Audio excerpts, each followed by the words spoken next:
Muy bien, mis hermanos, les voy a pedir que me acompañen entonces a Jueces capítulo 6.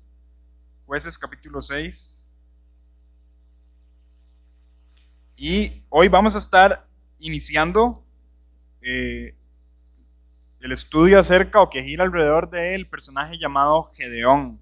Es un personaje vital para el estudio del libro de Jueces. Prácticamente es como la columna vertebral que une el momento en el que Israel está peor con el momento en el que Israel estuvo un poquito bien, ¿verdad?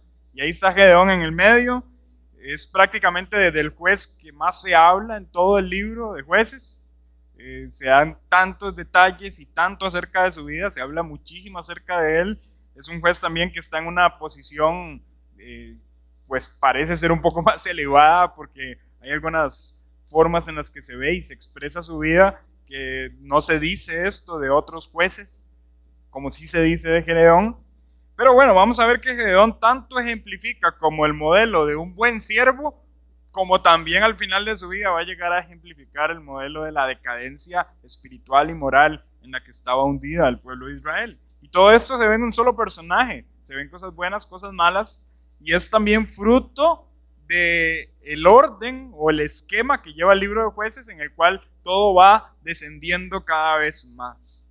Y así como Otoniel era el ejemplo de un excelente líder para el pueblo de Israel, Gedeón es el ejemplo de un muy buen líder, pero que al final tomó muy malas decisiones, y esto ejemplifica, como les dije anteriormente, la condición espiritual de la nación, ¿verdad? Entonces, lo que vamos a estar estudiando hoy, voy a hacer también esta aclaración, como es tan extenso la historia de Gedeón en el libro de Jueces, véanlo así, que prácticamente tuve que dividir esto en 4 enseñanzas, ¿verdad? Entonces, el día de hoy vamos a estar viendo contexto, llamamiento y primera comisión de Gedeón. El próximo estudio vamos a estar analizando, la próxima semana vamos a estar analizando acerca de la victoria de Gedeón.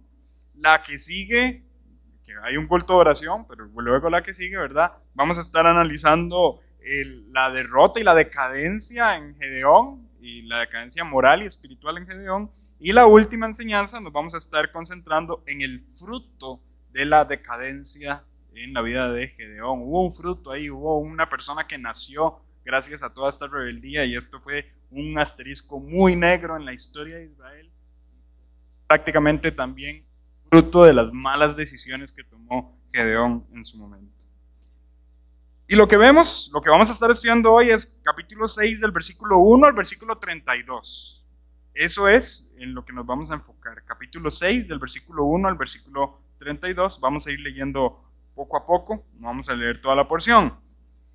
Lo que vamos a ver como introducción es que el ciclo de decadencia, este ciclo repetitivo de decadencia, vuelve a repetirse. Capítulo 6, versículo 1 dice: los hijos de Israel hicieron lo malo ante los ojos de Jehová, y Jehová los entregó en manos de Madián por 7 años. El ciclo vuelve a repetirse, el pueblo de Israel hace nuevamente lo malo delante de los ojos de Dios. De nuevo, entonces, vamos a ver cómo Dios fortalece a los enemigos, en este caso a los madianitas, de quienes no hemos hablado del todo en el estudio del libro de Jueces. No han de confundirse con los moabitas, aunque suena muy parecido pronunciando los nombres. Los madianitas pues son una región diferente, aunque tuvieron alguna conexión con los moabitas también. De nuevo, cuando Dios fortalece a los enemigos, el pueblo clama a Dios, y de nuevo Dios les levanta un libertador. Este libertador, como hablamos anteriormente, su nombre es Gedeón, que también vamos a ver en el texto que se le va a conocer como Jerobbaal. Luego vamos a ver por qué. Y vamos entonces el día de hoy a enfocarnos en él. En el contexto nacional en el cual él aparece, vamos a enfocarnos en su llamamiento, en cómo Dios lo llama para empezar esta obra a la cual él lo está para lo cual él lo está preparando, y luego vamos a ver una comisión temprana, una primera comisión que Dios le pide cumplir antes de ir a vencer a los madianitas. Entonces, empezando por el principio, vamos a hablar del contexto nacional. Le voy a pedir que leamos del versículo 1 al versículo 10. Dice así: los hijos de Israel hicieron lo malo ante los ojos de Jehová, y Jehová los entregó en manos de Madián por 7 años. Y la mano de Madián prevaleció contra Israel, Y los hijos de Israel, por causa de los madianitas, se hicieron cuevas en los montes y cavernas y lugares fortificados. Por eso, pues sucedía que cuando Israel había sembrado, subían los madianitas y amalecitas y los hijos del oriente contra ellos. Subían y los atacaban.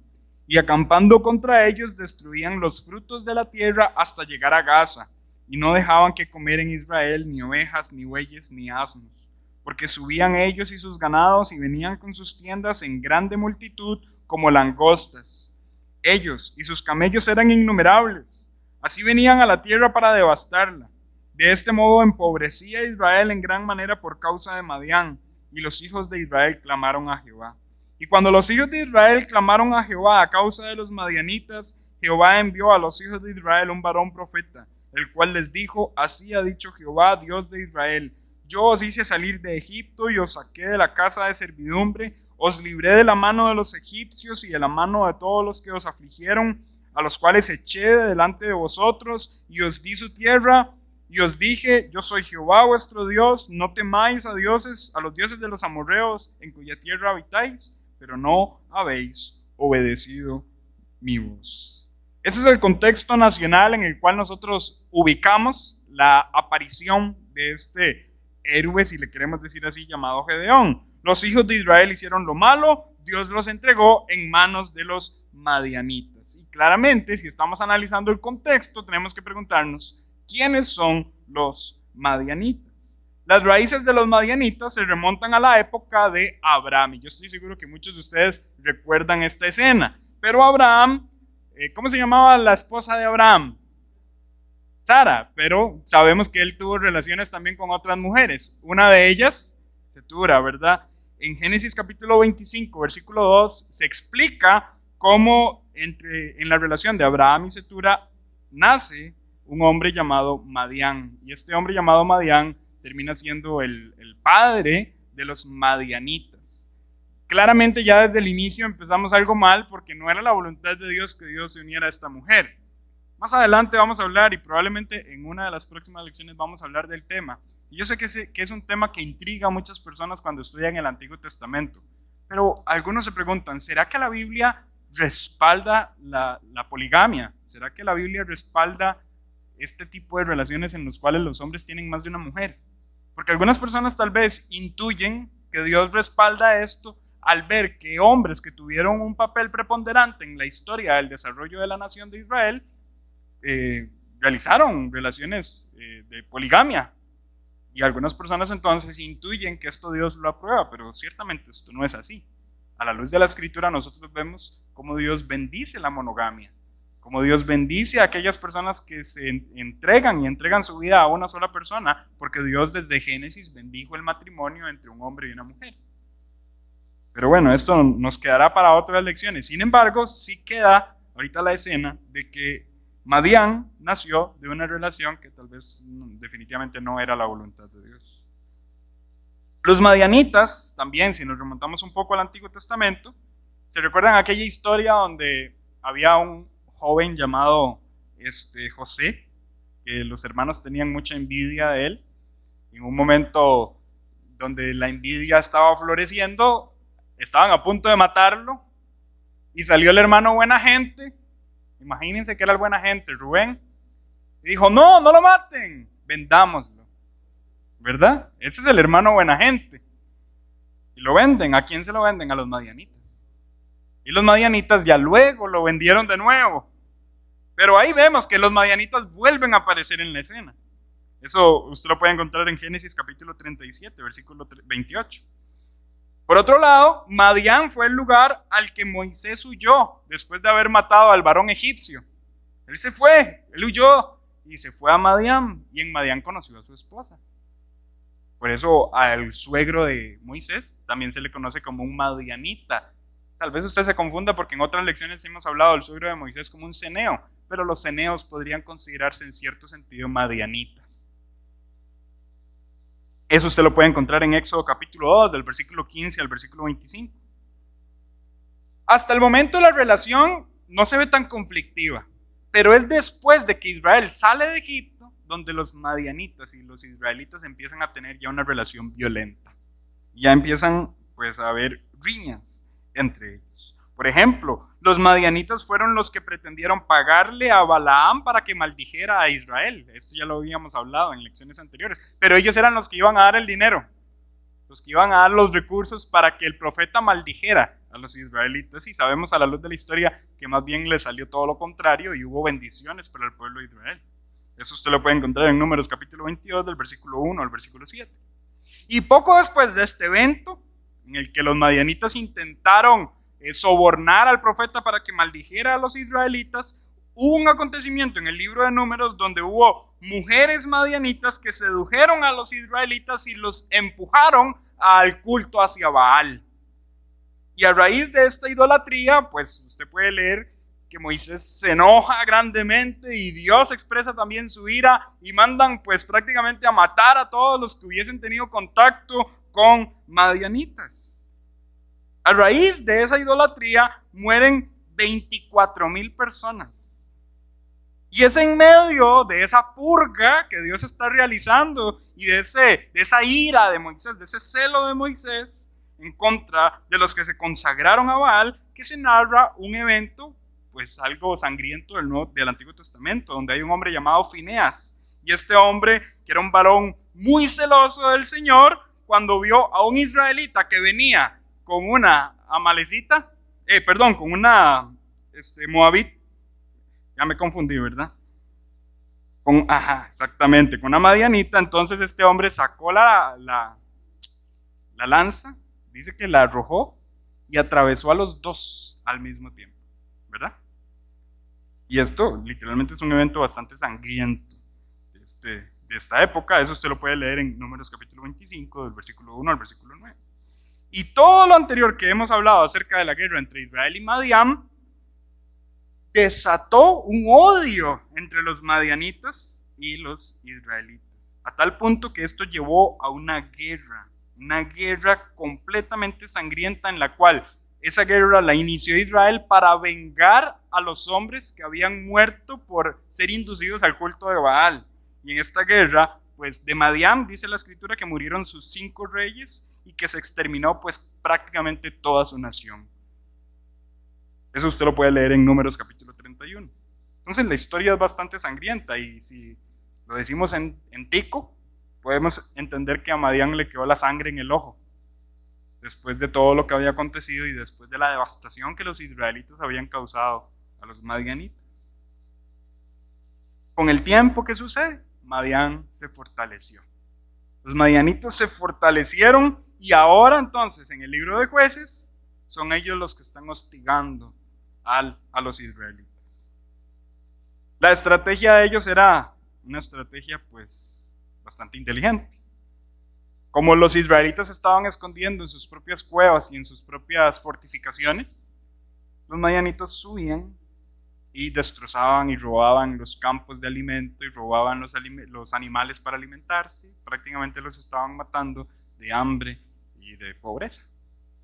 Así estaba muriendo Israel, pobre, hambriento. Y esa era la estrategia. Y en ese momento específicamente dice la escritura, como lo acabamos de leer, que los israelitas claman al Señor. Piden al Señor ayuda, claman al Señor. Y Dios, ¿qué es lo que hace? Y noten que aquí se rompe un patrón. Normalmente después del clamor de Dios se levanta inmediatamente un juez. No obstante, antes, en la historia anterior, que era la de Débora y Barak, ¿se recuerdan cuál era uno de los oficios de Débora? Profetiza. Y Débora se levantó no necesariamente para regañar al pueblo, sino para regañar al juez que no se había levantado todavía, a Barak. ¿Estamos bien, hermanos? Pero aquí en este texto, el pueblo clama y se levanta un profeta, que no sabemos el nombre, pero ¿qué es lo primero que hace? Acudir al pueblo y decir estas palabras al pueblo, lo que el pueblo estaba haciendo mal. Las palabras del profeta, si usted las analiza bien, fueron prácticamente las mismas palabras que el ángel de Jehová ya había dicho en Jueces capítulo 2. Voy a pedirle que la comparemos. Vean, por ejemplo, aquí en Jueces capítulo 6, versículo 8. Jehová envió a los hijos de Israel un varón profeta, el cual les dijo así. Pongan mucha atención. Así ha dicho Jehová, Dios de Israel: yo os hice salir de Egipto y os saqué de la tierra de servidumbre, os libré de la mano de los egipcios y de la mano de todos los que os afligieron, a los cuales eché delante de vosotros y os di su tierra, y os dije: yo soy Jehová vuestro Dios, no temáis a los dioses de los amorreos en cuya tierra habitáis, pero no habéis obedecido a mi voz. Ahora compare este discurso con las palabras del ángel de Jehová en Jueces capítulo 2, a partir del versículo 1. Devolvámonos unas páginas. Jueces 2. El ángel de Jehová subió a Gilgal, de Gilgal a Boquim, y dijo: yo os saqué de Egipto, y os introduje en la tierra de la cual había jurado a vuestros padres, diciendo: no invalidaré jamás mi pacto con vosotros, con tal que vosotros no hagáis pacto con los moradores de esta tierra, cuyos altares habéis de derribar, mas vosotros no habéis atendido a mi voz. ¿Por qué me habéis hecho esto? Por tanto, yo también digo: no los echaré de delante de vosotros, sino que serán azotes para vuestros costados, y sus dioses os serán tropezadero. ¿Notaron el discurso? ¿Sí o no? Que es prácticamente el mismo discurso del profeta.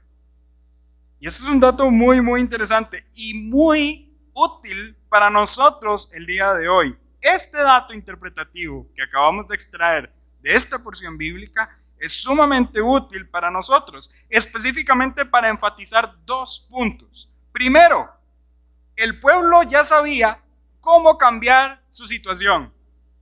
Tenían que reconocer sus pecados y arrepentirse genuinamente. ¿Sí o no? Segundo, la tarea del profeta es decir lo que Dios dice, ni más ni menos. Y esto, como dije anteriormente, es muy aplicable para nosotros el día de hoy en el contexto de iglesia. ¿Por qué?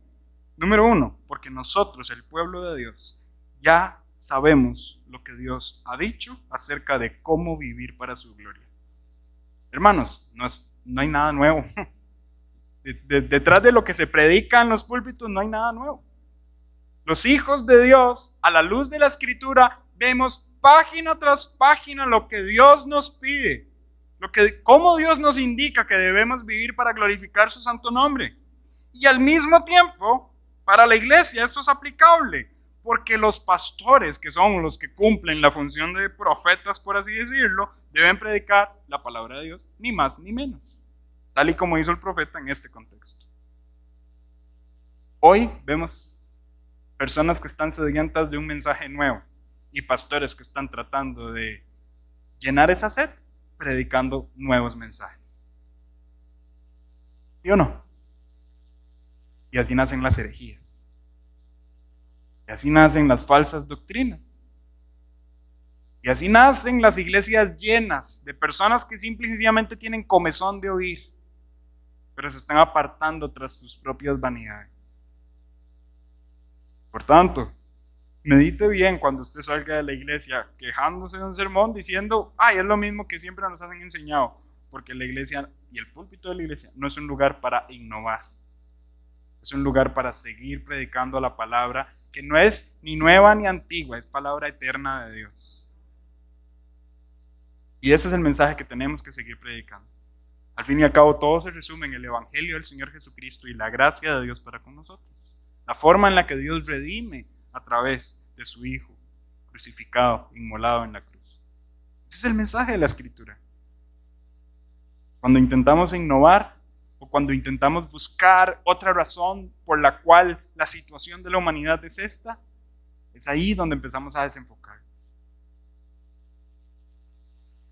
Y ese es el contexto entonces de la nación.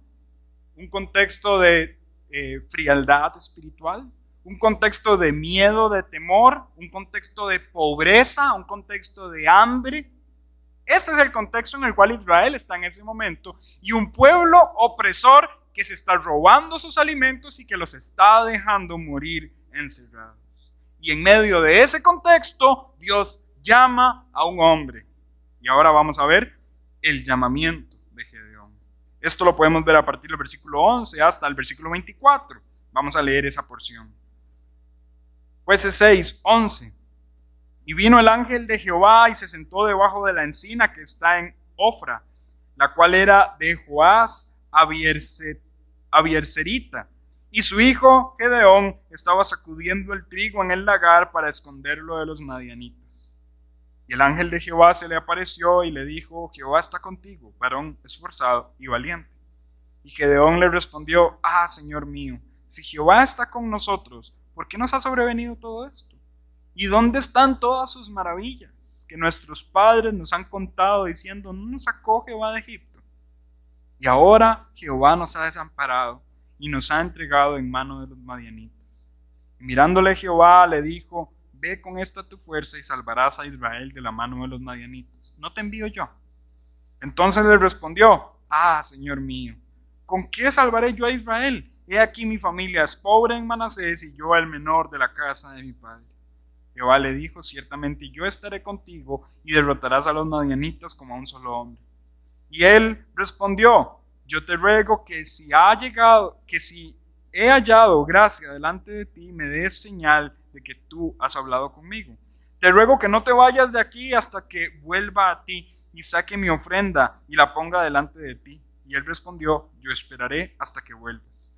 Y entrando Gedeón, preparó un cabrito y panes sin levadura y un efa de harina, y puso la carne en un canastillo y el caldo en una olla, y sacándolo se lo presentó debajo de aquella encina. Entonces el ángel de Dios le dijo: toma la carne y los panes sin levaduras y ponlos sobre la peña y vierte el caldo. Y él lo hizo así, y extendió el ángel de Jehová el báculo que tenía en su mano, el ángel de Jehová el báculo que tenía en su mano, tocó con la punta la carne y los panes sin levadura, y subió fuego de la peña, el cual consumió la carne y los panes sin levadura, y el ángel de Jehová desapareció de su vista. Viendo entonces Gedeón que era el ángel de Jehová, dijo: Señor Jehová, que he visto al ángel de Jehová cara a cara. Pero Jehová le dijo: paz a ti, no tengas temor, no morirás. Y edificó allí Gedeón altar a Jehová y lo llamó Jehová Salom, el cual permanece hasta hoy en Ofra de los Abiezeritas. Y esa es la porción en la cual nosotros podemos ver el llamado de este hombre, al cual conocemos como Gedeón. En medio de esta situación en la que el ángel de Jehová se le aparece a un joven que es pobre y que está en una situación de escasez. Ahora, usted dirá: Henry, ¿cómo usted sabe todo eso? ¿Cómo usted sabe que él es pobre? Cuando usted ve el versículo 11, dice: vino el ángel de Jehová y se sentó debajo de la encina que está en Ofra, la cual era de Joás Abiezerita, y su hijo Gedeón estaba sacudiendo el trigo en el lagar para esconderlo de los madianitas. El trigo no se trabajaba así cuando había abundancia, sino que se trabajaba con animales, específicamente con bueyes, que trabajaban en hacer precisamente esta función. Pero era tan poco trigo que él podía hacerlo solo y escondido en un lugar que no era para esa función. O sea, esto nos está dando la escena de que hay muy poco alimento. Un joven. ¿Y cómo sabemos que es joven? Porque no se le menciona a él primero, se le menciona a su padre. ¿Sí? No se menciona como generalmente se hace: fulano de tal, hijo de, y su mujer, tal. No, sino que se menciona primero el nombre de su padre y luego se menciona a él, dando a entender que él todavía está bajo la jurisdicción, por así decirlo, de su padre. Es el menor, él mismo lo dijo, es el menor de todos. Y ahí está, es el menor, un joven, pobre, hambriento. Dios se le aparece a ese joven y las palabras con las cuales él lo califica es: varón esforzado y valiente. Pero usted sigue leyendo el relato y para nada este relato describe a un varón esforzado y valiente. ¿O me equivoco? Esto no describe a un esforzado y valiente. ¿Saben qué describe a un varón esforzado y valiente? Leer la historia de Otoniel. ¿Sí? Cuando piden a un hombre que vaya a conquistar y él dice: yo voy. Pero en este contexto no estamos leyendo la historia de un hombre esforzado y valiente.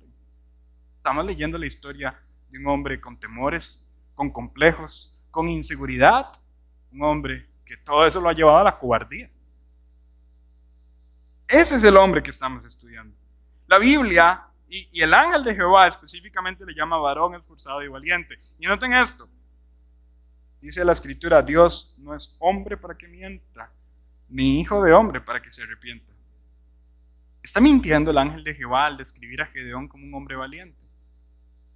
No, no está mintiendo. Pero entonces, ¿qué está sucediendo? Y vean lo interesante. Varón esforzado y valiente son las palabras que nosotros leemos en Reina Valera 1960. Pero cuando usted lee Biblia de las Américas dice, valiente guerrero. Y usted aquí no lee un guerrero. Lee una persona que ni siquiera puede hacer efectivamente las labores del campesino. O cuando usted se va a otra traducción, la traducción de San Jerónimo, dice, el más valiente de los hombres. Si esto es lo más valiente que hay en el pueblo, estamos muy mal. Bueno, cuando usted ve a este joven y ve que no calza la descripción expresada por el ángel de Jehová, hay que tener en cuenta lo siguiente: el Señor está declarando aquello en lo que Gedeón se convertiría. Dios describe al Gedeón que él sabe que va a llegar a existir, porque Gedeón va a ser lleno de la fuerza de Dios. La próxima semana veremos cómo el Espíritu Santo desciende sobre Gedeón. Y ahí está la fuerza de Gedeón. Dios generalmente también hace esto con nosotros.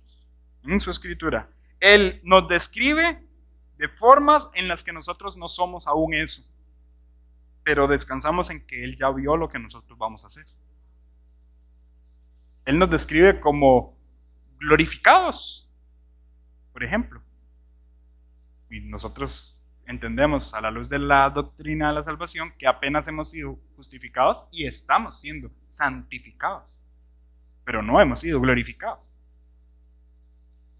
Pero ya Dios nos describe así, da por un hecho de que nosotros somos glorificados.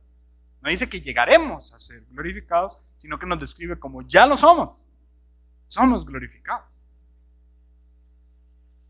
Sucede mucho en el Nuevo Testamento y se describe y se dan descripciones de nosotros los cristianos de algo que todavía no somos.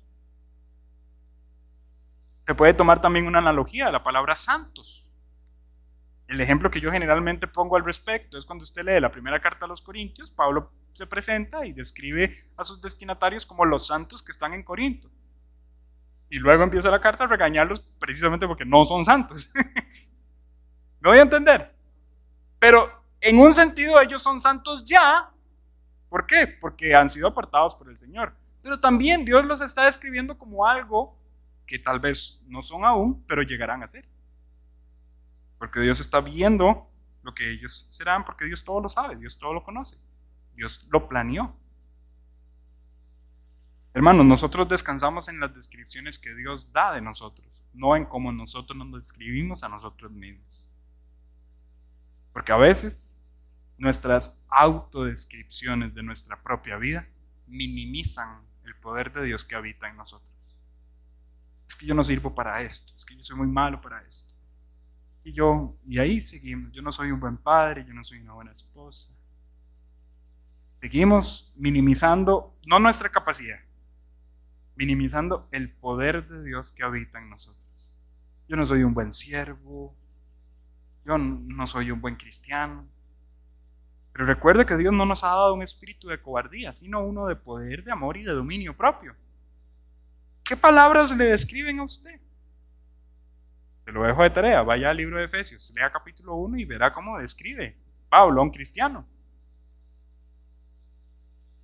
Hemos sido perdonados, hemos sido rescatados, hemos sido transformados, somos sus santos, somos sus hijos amados. Las descripciones que Dios da de nosotros definitivamente no son aquellas con las que nosotros frecuentemente nos minimizamos a nosotros mismos. Y hago la aclaración, esto no es un mensaje humanista. No le estoy pidiendo que exalte su propio ego y piense de usted correctamente. No, realmente los cristianos, la única forma que tenemos para tener una buena percepción de nosotros mismos es habiéndonos humillado primero y diciendo somos pecadores. De hecho, Pablo mismo tenía esta autodescripción de sí mismo: soy el peor de todos los pecadores. Pablo decía de sí mismo: soy el más pequeño de los apóstoles. ¿No voy a entender?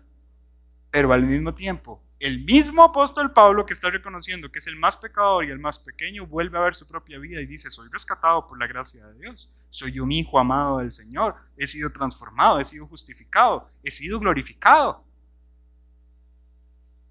Tengamos cuidado de minimizar el poder de Dios que habita en nosotros.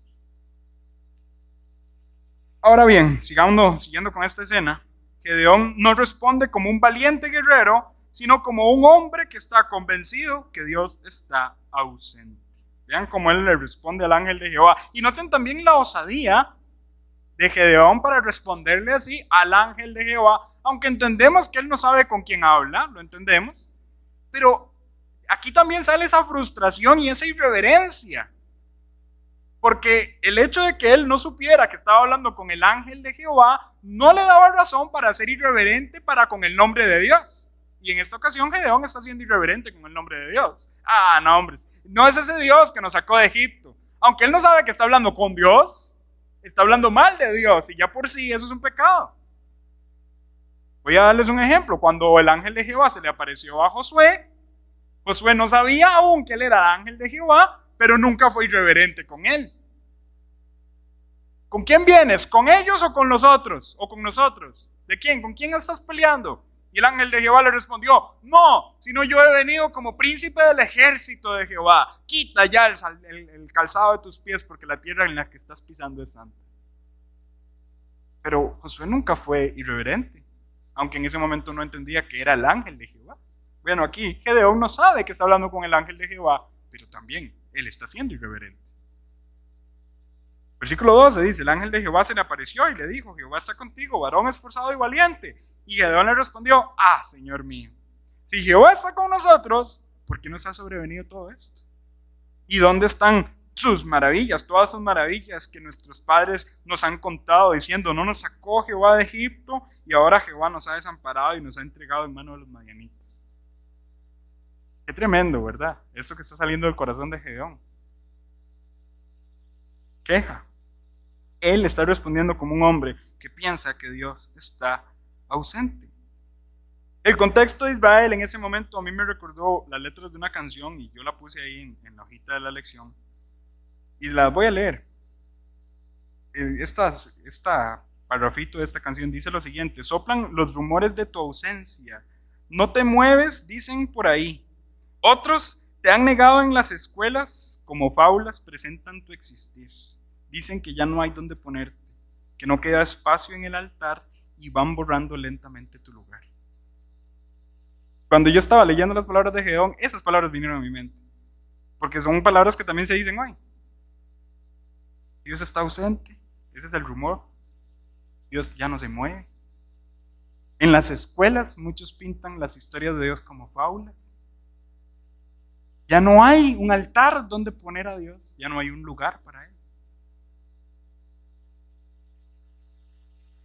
Pero vean lo interesante. Gedeón se está quejando de que ¿dónde está ese Dios de esas historias antiguas? Pero remontémonos al principio de las historias. ¿Cómo empieza la historia de Israel saliendo de Egipto? El ángel de Jehová hablando con Moisés.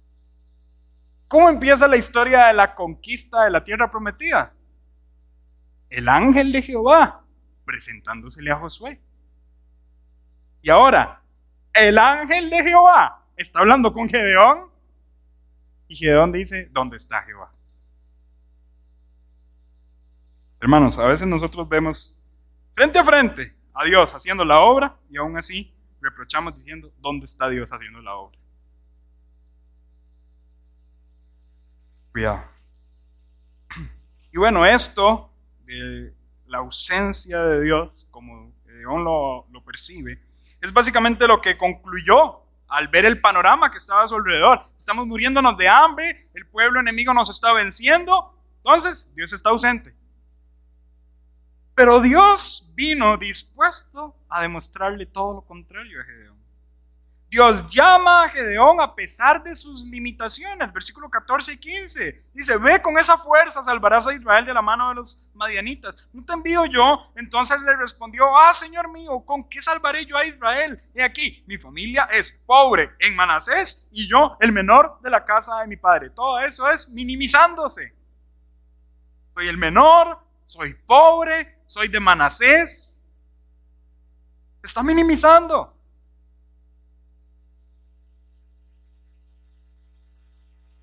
Dios lo está llamando a pesar de esas limitaciones porque Dios está ansioso de demostrarle su poder a través de las limitaciones humanas. Y esto que yo acabo de decir describe prácticamente toda la historia del trabajo de Dios con Gedeón. Dios describiendo, o Dios demostrando su poder en medio de las limitaciones humanas. La próxima semana vamos a analizar ya la batalla y todo lo que ocurrió.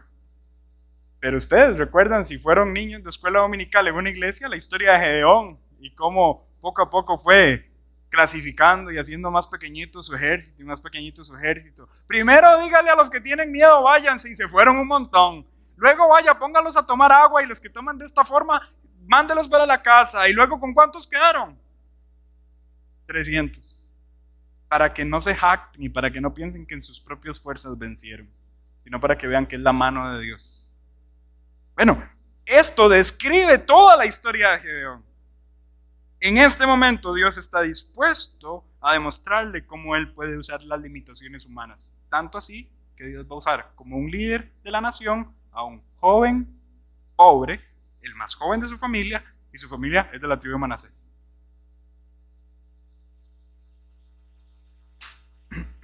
Y en este momento específico Dios está demostrando su poder de una forma en particular. Dios consume por completo una ofrenda que le es presentada. Y bueno, si hasta este momento a alguien le quedaba dudas que el ángel de Jehová es Dios, pues dígame por qué está recibiendo una ofrenda, porque ya aquí no hay otra explicación.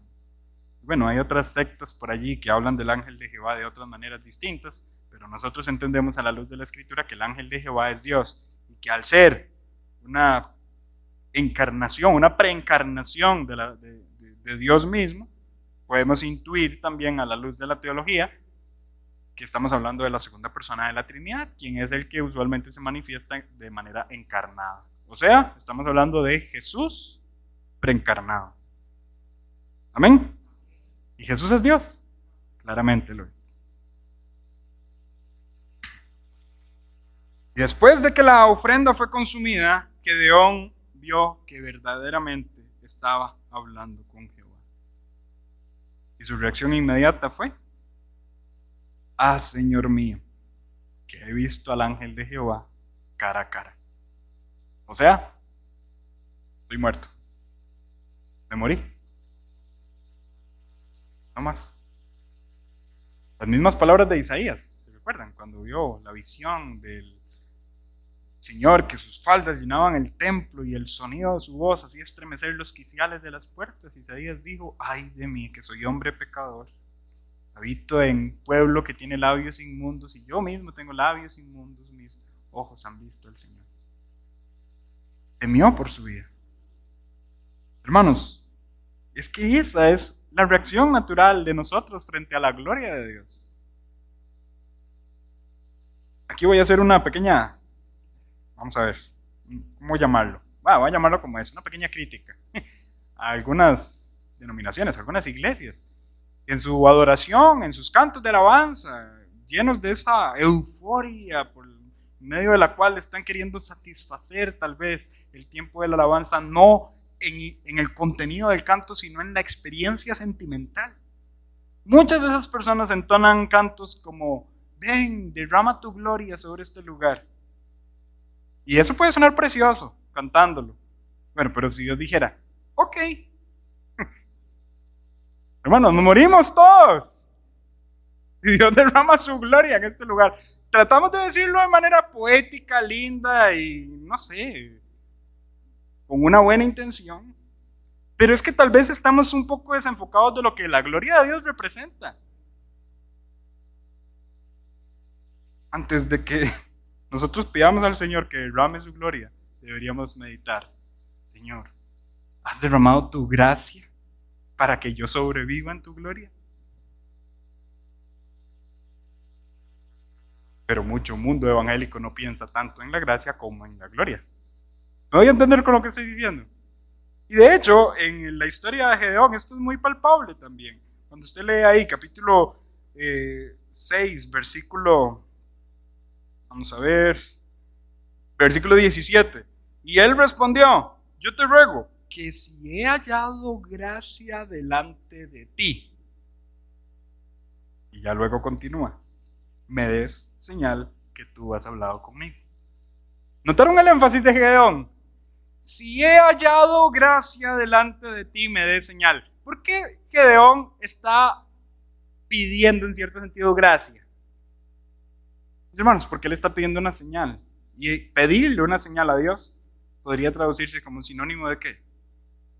De incredulidad. ¿Tenemos un precedente? Claro que sí, lo tenemos. Vaya a Lucas capítulo 2 y vea cómo Zacarías, el esposo de Elizabeth. Ay, no, pero yo no creo que eso vaya a ser. Ah, ¿en serio? ¿No cree? Me está pidiendo señal. Bueno, tome, queda mudo. Pero aquí, Gedeón no quedó mudo. Más bien, Dios lo trata con una compasión y con una paciencia. Tranquilo, vaya, yo aquí lo espero. Vaya, tráigase todo lo que tenga que traerse, yo aquí lo espero, tranquilo. Y más adelante vamos a ver que él sigue pidiendo señales. Bueno, Dios, ahora sí, demuéstrame que es usted. Hagamos esto. Y, no, pero Dios, ahora sí, esto de veritos, ahora hagamos esto otro. En ese momento Dios pudo haber dicho, basta, no solo queda mudo, queda muerto, por estar siendo incrédulo.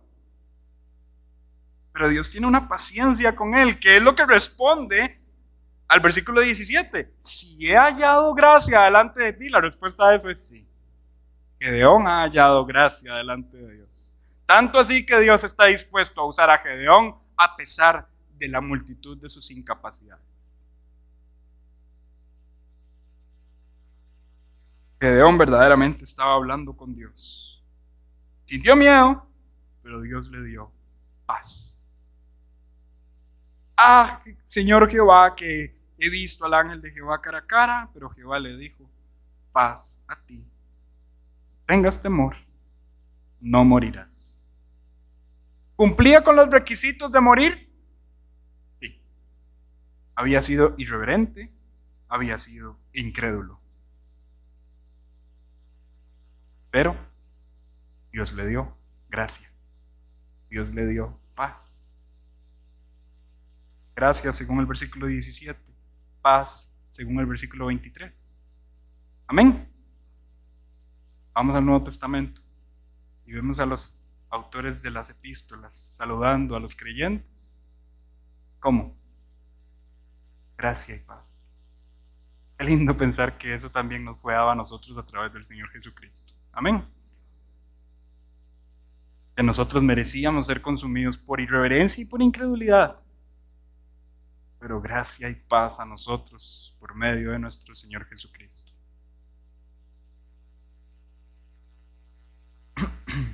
Y de hecho, al dar paz, ahí se le puso uno de los nombres que se le da a Jehová en el Antiguo Testamento. Jehová Shalom, Jehová es paz. Y los nombres de Dios terminan siendo una descripción de los atributos de Dios, y este nombre de Dios está describiendo su gracia. Su gracia, que pudiendo estar en guerra con el hombre, está en paz con el hombre. No porque el hombre lo merezca, porque si no deja de ser gracia. Dijo el apóstol Pablo en Romanos, eso dejaría de ser gracia, ¿y en qué se convierte? En deuda. Si fuera por algo que nosotros merecemos, ya no sería gracia, ya sería deuda. Dios me tendría que pagar lo que yo me merezco. Si yo me merezco su paz, no es gracia, es deuda. Pero no, es 100% gracia. Yo estoy en mi trabajo, tengo una situación económica difícil en mi casa, mi jefe lo sabe, pero yo gano, qué sé yo, 400 y necesito 600. Termina mi jornada laboral, voy al cajero automático, meto la tarjeta y dice 700. ¿Qué es esto? Llamo al jefe, jefe, ¿qué está pasando aquí? Yo sé que usted está en una situación difícil y lo quise ayudar con algo. ¿El jefe tenía que hacer eso? No, ¿cómo se llama eso? Gracias. Viene el siguiente mes, meto la tarjeta y veo 400. ¡Ay, qué jefe más malo! ¡Qué bárbaro este jefe más insensible! No, porque lo que él tenía que dar era la deuda que él tenía con nosotros. que éramos los trabajadores. Él nos debía simplemente 400 y ya. Hermanos, pensemos correctamente en la gracia de Dios. La gracia de Dios no es algo que se da por mi mérito, se da por su bondad. Su bondad es la que nos da su riqueza. Nosotros no la merecemos. La gracia de Dios no consumió a Gedeón. La gracia de Dios no nos consume a nosotros. Pero no es deuda. Yo no puedo llegar en la noche al cuarto de mi casa y decirle: Señor, hoy cumplí la tarea, hoy fui bueno, hoy hice esto bueno para ti, hoy hice aquello bueno para ti, merezco todas tus bendiciones. No, estaríamos orando como aquel fariseo oraba: gracias, Señor, porque no soy como el publicano. ¿Pero qué hacía el publicano? Señor, compadécete de mí, perdóname porque yo soy pecador. Esa es la percepción de una persona que entiende la gracia de Dios. Y luego, para finalizar esta porción de estudio y para finalizar el estudio del día de hoy, vamos a hablar de la primera comisión que recibe Gedeón. Vamos a ver, si entendemos el contexto y entendemos que los madianitas son los enemigos y que Dios está fortaleciendo a Gedeón como su líder, que el ángel de Jehová se le aparece a Gedeón, que el ángel de Jehová lo describe como un varón esforzado y valiente, el más valiente de todos los hombres, valiente de guerra. Intuimos que el trabajo de Dios hubiese sido, después de toda esta escena: ahora sí, Gedeón, levántese y ataque a los madianitas. ¿Fue esto así? No. ¿Cuál fue la primera comisión de Gedeón? Vamos a leer a partir del versículo 25. Versículo 25 hasta el versículo 32. Aconteció que la misma noche, vean, fue inmediato. La misma noche le dijo Jehová: toma un toro del hato de tu padre, el segundo toro de 7 años, y derriba el altar de Baal que tu padre tiene, y corta también la imagen de acera que está junto a él. Y edifica altar a Jehová tu Dios en la cumbre de este peñasco, en lugar conveniente. Y tomando el segundo toro, sacrifícalo en holocausto con la madera de la imagen de acera que habrás cortado. Entonces Gedeón tomó 10 hombres de sus siervos e hizo como Jehová le dijo. Mas temiendo hacerlo de día por la familia de su padre y por los hombres de la ciudad, lo hizo de noche. Por la mañana, cuando los de la ciudad se levantaron, he aquí que el altar de Baal estaba derribado y cortada la imagen de acera que estaba junto a él, y el segundo toro había sido ofrecido en holocausto sobre el altar edificado. Y se dijeron unos a otros: ¿quién ha hecho esto? Y buscando e inquiriendo, les dijeron: Gedeón, hijo de Joás, lo ha hecho. Entonces los hombres de la ciudad dijeron a Joás: saca a tu hijo para que muera, porque ha derribado el altar de Jehová y ha cortado la imagen de acera que estaba junto a él. Y Jehová respondió a todos los que estaban junto a él: ¿contenderéis vosotros por Jehová? ¿Defenderéis su causa? Cualquiera que contienda por él, que muera esta mañana. Si es un Dios, contienda por sí mismo con el que derribó a su altar. Aquel día Gedeón fuera llamado Jerbaal, esto es, contienda Baal contra él, por cuanto derribó su altar. Noten que la primera comisión no fue ir a atacar a los madianitas, sino que ¿Perdón? Ok, el altar de Baal, perdón, sí. El altar de Baal, sí, me equivoqué en la lectura, me disculpan. El altar de Baal. Ahora, en lo que estaba, la primera comisión no fue, entonces, vaya y ataca a los madianitas. ¿Sí, no? Vaya y derribe el altar de Baal, la imagen de acera. La primera comisión no es atacar a los enemigos, sino destruir a los ídolos. Porque Dios quiere comunicar algo. No se puede tener una victoria en las circunstancias externas sin vencer los ídolos internos, los ídolos que están en la casa. El problema estaba dentro, en la misma casa de Gedeón, en la casa de su padre. El pueblo de Israel cambió al Dios todopoderoso por dioses inútiles que tienen que ser representados por imágenes. Dioses tan inútiles que es un hombre con sus propias manos el que le tiene que dar imagen. a su tronco de madera con el que se le representa. Dios está dispuesto a demostrar por medio de Gedeón tanto su poder como la inutilidad de los dioses falsos. Noten esto, Dios está dispuesto a demostrar que los dioses falsos son inútiles, que los ídolos son inútiles y que Dios es un Dios todopoderoso. Ya hemos hablado de Baal, ¿verdad? En lecciones anteriores ya hemos hablado un poquito de Acera también. Sin embargo, voy a contarles una pequeña historia acerca de esta supuesta diosa llamada Acera. Ustedes sabrán que en la mitología antigua los dioses tienen un montón de nombres porque depende de la región con la que lo llamen y depende del año en que lo llamen. Si usted estudia, por ejemplo, mitología griega y mitología romana, va a ver que los romanos, cuando estaban haciendo el examen de mitología, estaban fijándose en la hojita de los griegos, ¿verdad? Y todos los dioses griegos, romanos, son dioses griegos con otro nombre. Eso pasaba también en mitologías antiguas. A esta diosa llamada Acera se le conoce históricamente también con otros nombres. No sé si han escuchado Ishtar, es la misma diosa Acera. Y hay un nombre que no es muy común, pero que es sumerio, que es Inina o Inani, depende del lugar donde se lo lea. Pero esta Inina, que es Acera, se cuenta un relato mitológico acerca de ella. Ella era, como es Acera, la diosa de la fertilidad. Y ella tenía un deseo de descender a los infiernos, de descender al infierno. En este deseo que ella tenía, se le otorga, pero a lo que cuenta este relato mitológico, tiene que descender 7 escalones. Y en esos 7 escalones va perdiendo cada una de sus prendas, ¿verdad? Su ropa, sus joyas, su riqueza. La va perdiendo mientras va descendiendo cada vez más al infierno. Cuando llega al infierno, llega desnuda, como según este relato mitológico, todos deberían llegar al infierno, desnudos. Y al ella llegar desnuda, se da cuenta de que no puede reinar en el infierno, que era su plan principal.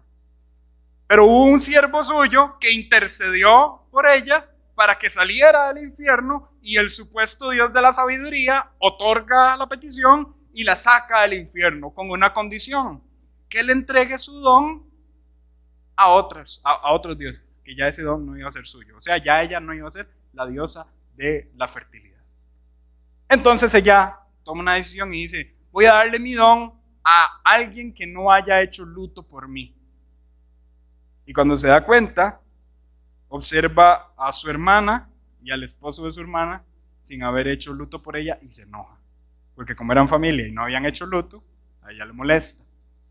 Por tanto dice: ok, les voy a dar mi don, pero tienen que ir medio año a los infiernos. Pasar ahí y luego van a salir de los infiernos y van a seguir ejerciendo mi don. ¿Y qué explica todo esto? Que en una cantidad de tiempo la tierra no sea fértil. Porque las personas piensan que Gerstinina, creo que se llama la diosa, la hermana de Inina, y Danás, que es el nombre que en la Biblia se llama como Tamuz, ¿verdad? O Tamus, esos dioses están en el infierno cuando la tierra no es fértil. ¿Y todo esto para qué lo cuento? Para que vean la inutilidad de los dioses paganos. Vamos a ver, los dioses de la fertilidad no pueden asegurar la fertilidad del suelo todo el año. Inútiles. 6 meses del año no pueden asegurar la fertilidad y se hacen llamar el Dios de la fertilidad.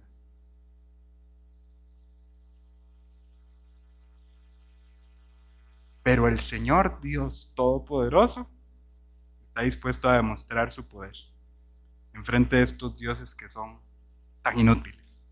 ¿Y cómo demuestra Dios su poder en frente de estos dioses inútiles? Bueno, prácticamente estos dioses son tan inútiles que su fuego es pasajero y su venganza es nula. Quemaron una imagen de acera y ese fuego se fue en cuestión de minutos. Sirvió para ofrecer un sacrificio, sirvió como leña, pero ese fuego, esa madera quedó hecho cenizas. Y esta ofensa, esta supuesta supuesta ofensa a estos dioses no resultó en la ira de los dioses, puesto que se levantó con sabiduría el papá de Gedeón y dijo: si estamos contendiendo contra un dios, que sea el dios el que se vengue. Y no pasó absolutamente nada. Pues vaya, vea la historia de Elías y los profetas de Baal. Y dígame si ese Dios no se vengó inmediatamente de lo que estaba ocurriendo. El Dios Todopoderoso demuestra su poder de manera inmediata. No Baal, tampoco Acera. Nuestro Dios es tan poderoso que utiliza la madera de los ídolos como leña para sí mismo. Ese es el mensaje que él está queriendo decir. Dios ya había advertido sobre estos falsos dioses. Usted lee en Éxodo capítulo 34, versículo 13, dice: cuando lleguen a la tierra prometida, cuídense de no adorar a Acera. Incluso, si usted lee Deuteronomio capítulo 16, versículo 21, se le dice al pueblo de Dios: no siembren troncos, maderos, árboles cerca del altar de Dios para usarlos para la diosa Acera. No lo hagan. Y no es que Dios es antinaturalista ni nada por el estilo, pero él sabía la intención del corazón de su pueblo. El pueblo fue necio, fue desobediente, y aún así, en una casa tenían la imagen de dos dioses. Y cuando usted lee el relato que se requirieron 10 hombres para derribar esto, no estamos hablando de un pasito, ¿verdad? No estamos hablando de una figurita. Estamos hablando de una imagen enorme. 2 imágenes enormes en las casas. En la casa del papá de Gedeón. El pueblo fue necio, fue desobediente.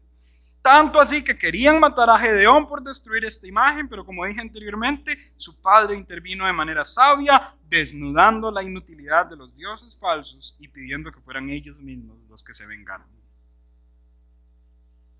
Por tanto, esto me lleva a la conclusión del día de hoy. Dios no está interesado en la pobreza externa más que en la pobreza interna. Vean que la primera comisión de Dios a Gedeón no fue: vaya a atacar a los madianitas, sino: quite la idolatría de su casa. ¿Sí? Dios no está interesado en la pobreza externa más que en la pobreza interna. Israel ha demostrado su pobreza espiritual al conformarse con dioses inútiles y adorar a esos dioses inútiles. Y esa es la razón por la cual aparecen las circunstancias externas del pueblo de Dios. Están padeciendo hambre, están padeciendo persecución y están siendo oprimidos por un pueblo. ¿Por qué? Porque tienen ídolos. ¿Qué es lo que hay que derribar? ¿Al pueblo enemigo? No, a los ídolos. El problema es interno, no externo. Y quizá esta escena que acabamos de mostrar el día de hoy sea una imagen que nos lleva a considerar mejor nuestras acciones y nuestras propias oraciones. ¿Por qué? Porque quizá estamos tan enfocados en lo desventurado de nuestras circunstancias y nos olvidamos mucho que nuestros sufrimientos puede que se deban a los ídolos que tenemos en nuestro corazón. Toda nuestra vida generalmente se dedica: Señor, quítame este problema. Señor, ayúdame en tal circunstancia. Y si ese problema, y si esa circunstancia, y si ese enemigo opresor está ahí como un instrumento por parte de las manos de Dios para desnudar la realidad de que nosotros tenemos un ídolo en nuestra vida.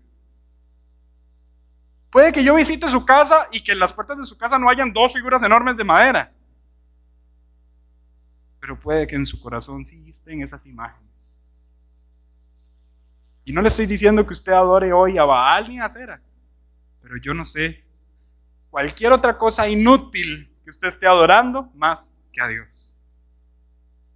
Y antes de Dios decirle: coja su espada y ataque esa situación que está oprimiendo su vida, Dios probablemente le está diciendo el día de hoy: agarre su espada y venza ese ídolo que usted tiene allí dentro.